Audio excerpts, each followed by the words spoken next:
Welcome back to another session, our first in 2026. We're going to get started, but before we do that, we just pray. Our Father and our God, we thank you for bringing us back again. Lord, we ask that you journey with us as we start these sessions in Jesus' name. We're starting with equations of straight line, gradient, perpendicular line, parallel lines. Lord, we pray that you teach us. Holy Spirit, we ask that you minister to us, help us to understand this topic in Jesus' name. Whatever is unclear to us, make it clear. When it comes up in the IGCSE, we're able to write the correct answers. In Jesus' name we pray. Amen.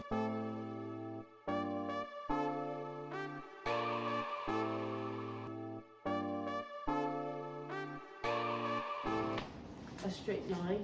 The steepness of this is different from the steepness of this. The gradients of this would be lower than the gradients of this.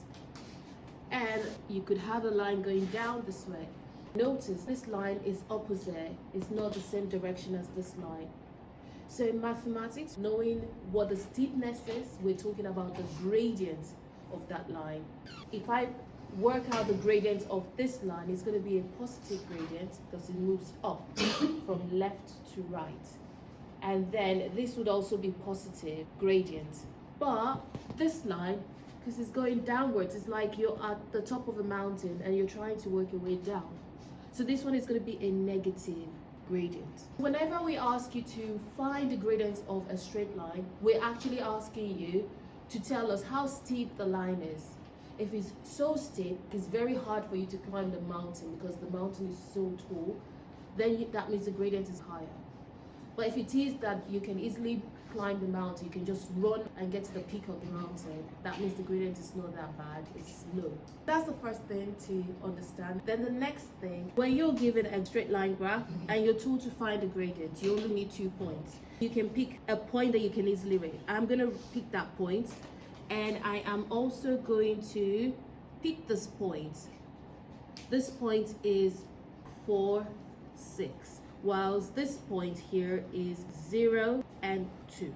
The way to find the gradient is you're going to need to connect the points and form a right triangle with it. What I'm trying to do is to find the distance from to this point. How far is this? You can see that it's 0 to 4, so it's 4 in terms of the distance from here to here. And if you want to know from here to here, there are 2 ways you can do this. You can look at this y-axis and say, oh, the length is from 2 to 6, right? So the distance must be 4, because from 2 to 6, you've done 4 jumps. Or you can just look at the second numbers on your brackets and subtract them. And that should give you this distance here. The gradient is the difference in y divided by the difference in x. The difference y in this case is here, 4. The difference in your x is 4. And because the line is going upward, it's a positive gradient. So the gradient is 1. Some people don't remember difference in y over difference in x. There's a quick way you can look at it. Just say rise divided by run. This is you running on a flat surface. This is you rising up the mountain. So you rise divided by run. If you can remember that, that helps. I'm just going to write here on the side. Rise divided by run is gradient. The point is, just know 2 points on your graph. Get a difference in your y divided by the difference in your x. If you're not given the graph, then you're just told 2 points. 4, 6, and 0, 2. Given 2 points, find the gradient. All you need to do is 2 minus 6 over 0 minus 4, or the other way around, 6 minus 2. You always do your y first, so over 2 minus x1. That's your gradient. Can you see the difference in y? This is the difference in y. Difference means subtract. And the difference in x, that's what's at the bottom. This is your y. Call this y2, y1, and that's your x2 and x1. If this is x1, this must be y1. If this is x2, this must be y2. So y2 is 2 minus 6 over 0 minus 4, which is minus 4 over minus 4. And that gives you 1 as well. Can you see? It's exactly the same question, only that the graph wasn't given. So I've shown you two different ways you can work out gradient, one with graph and one without a graph. Make sure it's the y's that is at the top and the x's at the bottom. That's important. And if you're going to do y2 minus y1, make sure it's x2 minus x1 here, not x1 minus x2 at the bottom. Okay. Now let's quickly do a negative gradient, then I'll give you some work to do. So for a negative gradient, I'm going to give you a graph version and one without the graph. If we have a graph like this here, you see it's going downwards. So it's going to have a negative gradient. If you're to find the gradient, you need to pick 2 points. Don't go picking points that you cannot read the coordinates. If you're getting a decimal coordinate, please don't pick it. Pick points that you're sure of. For example, I'm going to pick this point here because I know I can read the coordinates.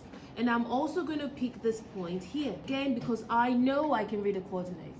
So these 2 points is all I need to be able to work out my gradient. You can draw the going like, or you can draw the triangle going like this. It doesn't matter which way you go. I'm just going to do it this way. That's my right angle triangle from those 2 points. The coordinates of this point is 2, 0. And the coordinates of this point is 0 and 2. So when I am looking at the height of this dotted triangle, I can see it is 2. And then also I need to know the distance here. I can see it's going to be 2 as well.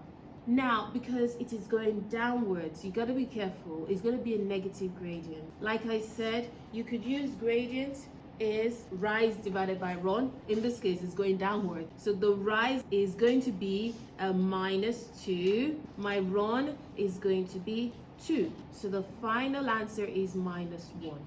That's the difference between the positive gradient and negative gradient. This would have a minus sign as the answer. What if you then given a question, say, given 2 points with coordinates 2, 0 and 0, 2. Find the gradient of the line. When you have a situation like this where the graph is not given, but you're given 2 points and you're told to find the gradient, you've got to use that formula. The difference in your y2 minus y1 over difference in your x2 minus x1. Now, it doesn't matter which one is your x2 or your x1. Just make sure you're consistent all across. For example, I can call this my y2, but this would have to be my x2, right? And this can be my y1, and this must be my x1. So when I am writing, my y2 is 0 minus my y1 is 2 over my x2 is 2 minus my x1 is 0. You must use this formula if you're told to find the gradient given 2 points. So here you have -2 over 2, which also gives -1. It's the same example, only that this doesn't have the graph, whereas this has the graph. Do we have any questions? The second question here, you cannot tell whether you're dealing with a positive or negative gradient when they just give you points. It's your answer that would actually give it away whether it's a positive gradient or a negative gradient. Well done. So this is a negative gradient. Fantastic.